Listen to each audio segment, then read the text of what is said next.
Hello and Happy New Year. My name is Brother Sean, if you don't know, and I'm here in a small little monastery situated in the South Lakes of the United Kingdom, not far from Scotland. And it's an idyllic surroundings, just ideal for being a lay monastic, living a simple life, following in the footsteps of Francis. The theme for this short video is prayer powerful for 2013? Well, I think so. Although at times, like everybody else, growing up I doubted the power of prayer, and I guess I used it just as a weapon to ward off against evil.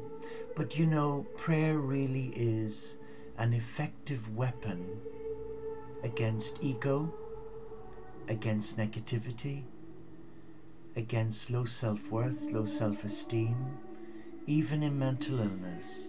And I mention mental illness because I battle with it every day.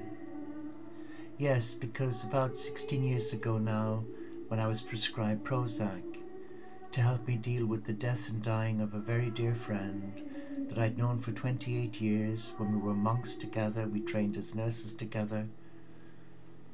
And then when dear Eddie died, age 42 of cancer, that warranted me seeing my GP.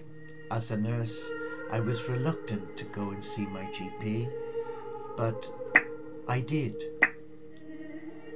And I was put on the wonderful happy pill called Prozac. Well, within 2 weeks, I was just out of control, totally out of my mind, and it induced bipolar.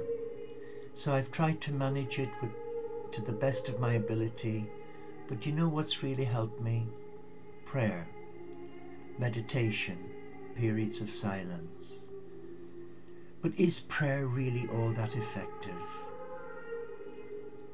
Well, I can only speak for myself, because at times I get so many people emailing me, knocking on the door. Even when I'm out shopping for the community, people come up to you in the habit and they say, "Will you pray for me?" And the feedback that I get from others is very heartening, because it works. And I had an interesting scenario myself, because I'm always praying for others and rarely I pray for myself. But I was faced with a dilemma on New Year's Eve when I went to our local village 3 miles away, and I decided to take our 3 little dogs, Winston, Poppy and Clemmy. And when I came into the car and loaded the groceries in the boot, you'll never guess what happened. The car wouldn't start. It was raining. It wasn't too cold and it wasn't blustery, but it wouldn't start. And I thought, oh dear, what do I do on New Year's Eve? I left my mobile at home, so I couldn't ring the AA because I was covered for breakdown. So I thought, right, 3 dogs on your leads, let's walk. And we walked 3 miles home. Yes, I was a bit out of condition, but I did it and I was really chuffed.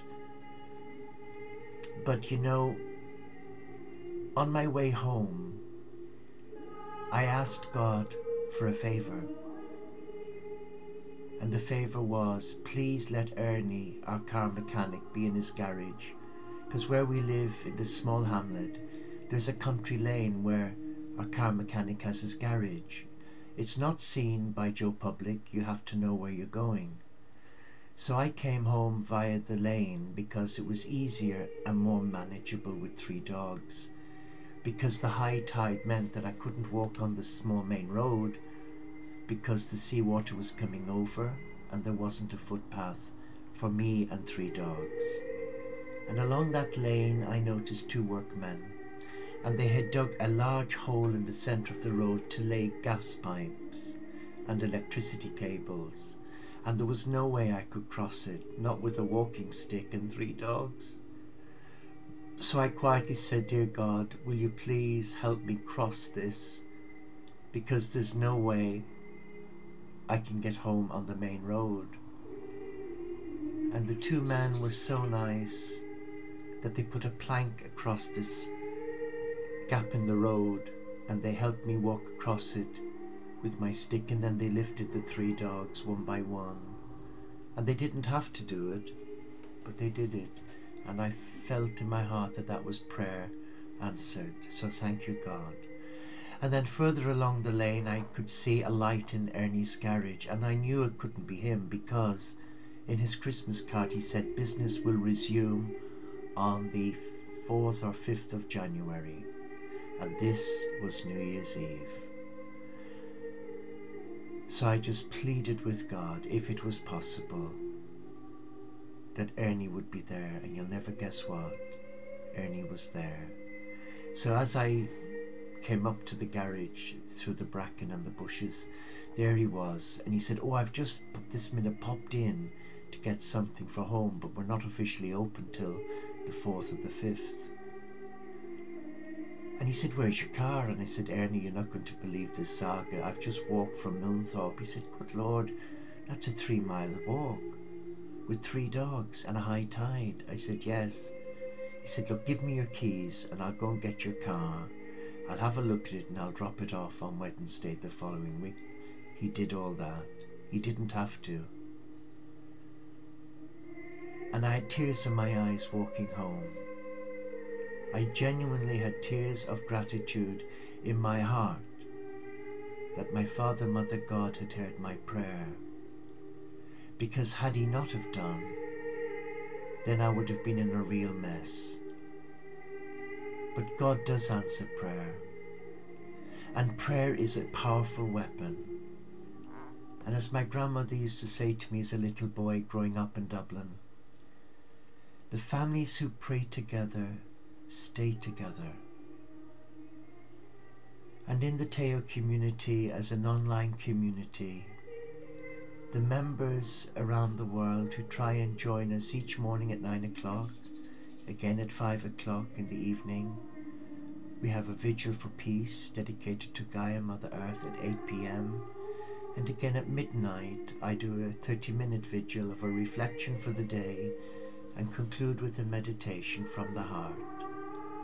And some of our members join me, and it's so lovely to know that they're there, because not having a huge monastery where we can all live together, there's only 2 of us here, Brother Rob and myself, but it would be so lovely to have members of our community all come together and we could pray together, because it gives strength to a community, it gives focus, and it gives you a purpose for wanting to live this simple life. But can I just say to you, prayer is powerful. And you only have to ask once for one particular issue. If you keep on asking for the same thing, it seems to get put on the tomorrow file. God only invites you to ask once. And then gratitude. Just say thank you in faith for having answered the prayer.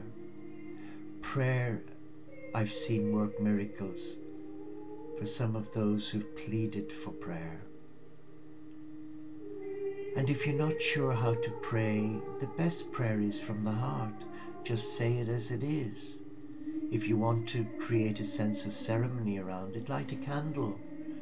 It can be as simple as that small little candle here.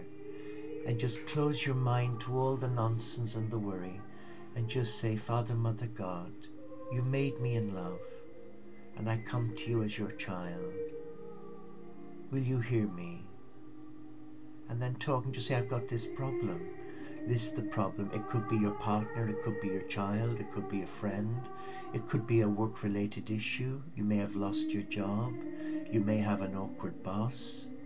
It may be that you've got yourself into debt and regret it. Whatever the issue, it may be that you're ill.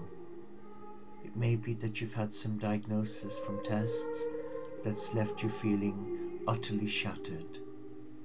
Whatever it is that's on your heart, just come to your God and say it as it is. Cut out all the flannel and just speak your heart. Come with truth in your heart, and And then when you finish, just say, Father, Mother God, thank you for hearing my prayer, and I will wait patiently for the outcome. Thank you. So you see, prayer doesn't have to be all formal and religiosity and holier than thou.